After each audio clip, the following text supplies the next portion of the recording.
Guys, okay, Andrea, well, thank you for coming because it's really early and thank you for giving us your time.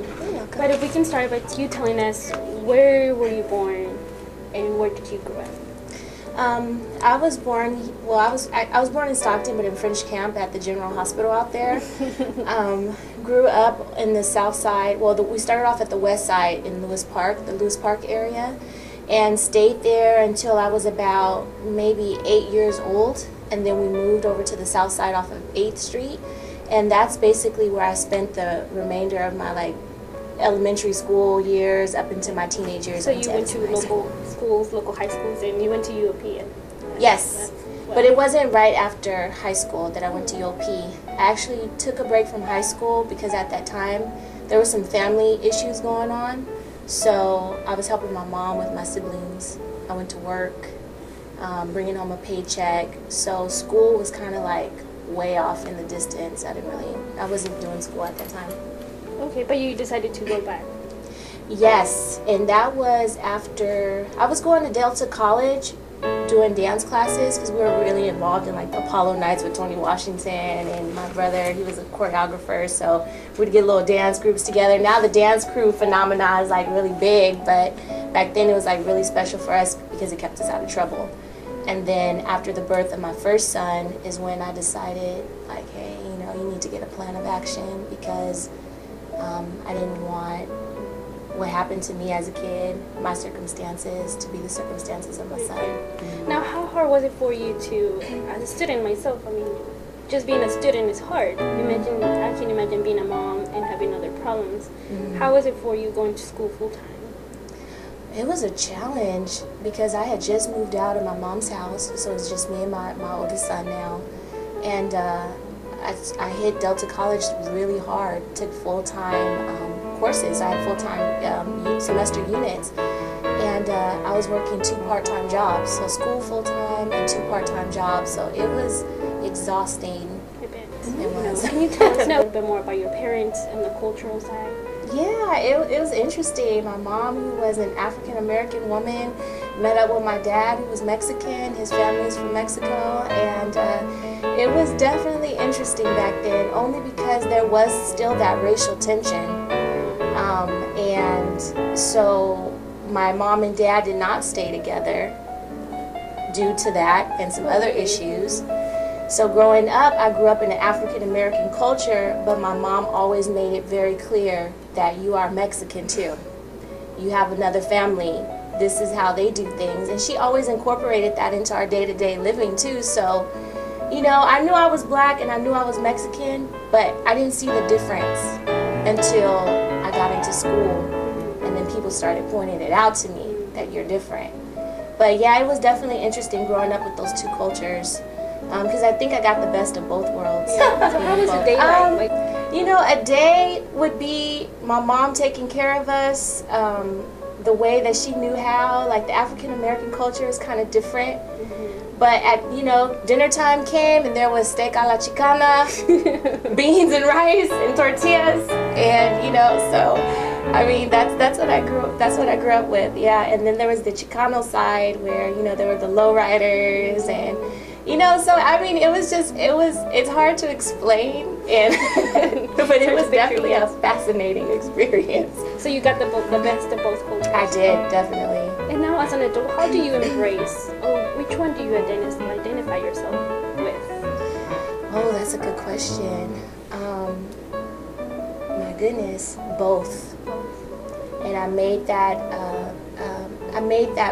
definite transition into my adulthood, that I was going to identify myself as both and no one was going to label me as being one or the other. People look at me generally and they see my dark skin, so they automatically say she's a black woman. It's not until they hear my last name, Gutierrez, that they say, wait a minute, what's going on here, But I told myself as an adult, I'm not going to let you put me in a box. I am who I am. And I'm going to identify myself with whatever I want to. You describe yourself as Afro-Latina. And is that how you're raising your kids? Or are you married? Yes, just got married this past December. Yay, thank you. And yeah, I do raise my kids to be a part of both cultures. I think that's very important. My oldest son, you know, sometimes he looks at me, he's like, wow, Mom, I have a black mom. And he doesn't really, you know, he's getting to that point where he's understanding. But it is definitely interesting for them because they're like, I have a black family and I have a Mexican family, you know. So your husband's Mexican? Yes, he's Mexican. So you keep with the trend. Yeah, exactly. Now, I know art has been a big part of your life. You majored in art while you were in UOP. When was that? When did you decide, or when did that passion came into your life where you were like, oh, art is a thing that I like and what I'm going to do forever? Okay. Was there a moment, specific moment, or just kind of like... There was. I was a little bit of a tomboy as a girl. And I remember the boys on the block, especially when we moved to the South Side, they were into comic books. And then and then lowriders. So I would see this art, this Chicano style art, and that's when I really fell in love with that. And I would read comic books and I would think, how do they draw like that? So it was a way, back then, that kind of artistic expression was a way to take me away from my situation. So that's when I decided I want to be an artist. And then once I picked up pen and paper and I started to draw, I knew that was my calling. So you started drawing. So I started drawing. Poetry for rap. Yeah, I do photography. Like everything. Yes, and then at UOP, we started off dancing, so in the performing arts background, and then I transitioned that into the visual arts once I got to UOP. Now, is there one that you enjoy the most? I'm sure they're all different. I mean, drawing and then dancing, and then painting, maybe, and with your music. I don't know. Which one do you enjoy the most? I think it would definitely be printmaking. So graphic media design and print is just amazing to me because I feel like I can translate my drawings, things that a camera would necessarily be able to do, onto paper. And then running that paper through the press and then seeing what I've created, that is definitely one of my favorites by far. Now, I've seen a couple of your pieces online. Which one is your favorite? My favorite was the multicolor, which is like the woman's shape. Oh, nice. Which one is your favorite? Or do you even have a favorite? I would say that one of my favorites is definitely from my civil rights series, and it's called Afro Sister, and basically it's a lyrical print, and it's a silhouette of a woman's body, curvaceous, you know, with lots of curves and this afro. And it just kind of reminds me of the women that I grew up around, you know, black and Latina. The curves, the same body shape, right? The essence of their being, and that's definitely what would you tell other mothers out there that have kids and they think that they can't go back to school, or that it just seems impossible, right? Yeah. What do you tell them? That they can definitely do it. They just need encouragement and a good support system.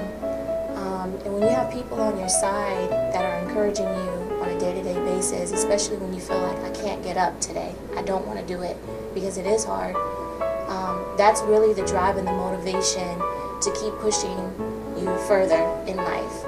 So it really is about a support system, and it is about having someone there for you to get you through the rough times. And not giving up, right? Not giving up, that's right. Now,